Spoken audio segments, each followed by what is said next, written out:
Good day. Brian here from quantlabs.net here, talking about the two biggest risks from two recent articles that came out. What are the two biggest risks right now for Bitcoin? The first is quantum computers pose imminent threat to Bitcoin from MIT Technology Review. So these folks will know what they're talking about. Basically what's happening is that there is these Bitcoin transactions stored in a distributed ledger. They're stored in a hash mathematical function that turns a set of data of any length into a specific length. The new block must contain a number called a no-ounce, that has a special property.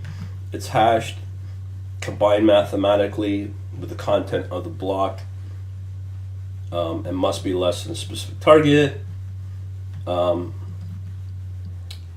So they do.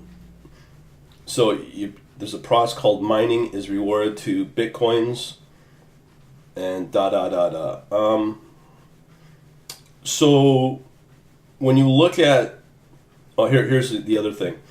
If the hash code is malicious, if a group of miners control more than 50% of the computational power of the network can always mine blocks faster than whoever has the other 49%.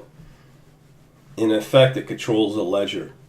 It could spend bitcoins twice by deleting transactions of never incorporated, and the other 49 of miners are none of the wiser because they have no oversight for the mining process.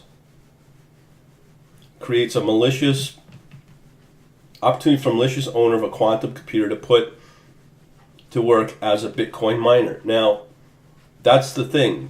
There's these quantum computers coming about. I just posted one on how IBM's working on one. I think Microsoft's bought one from what's a company called System D System or something like that, and they're out of Vancouver. So a lot of big companies are working on this.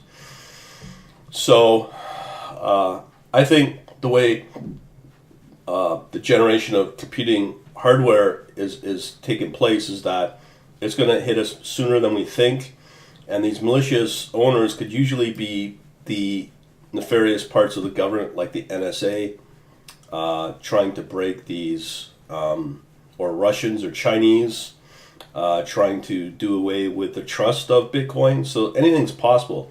This is very high risk.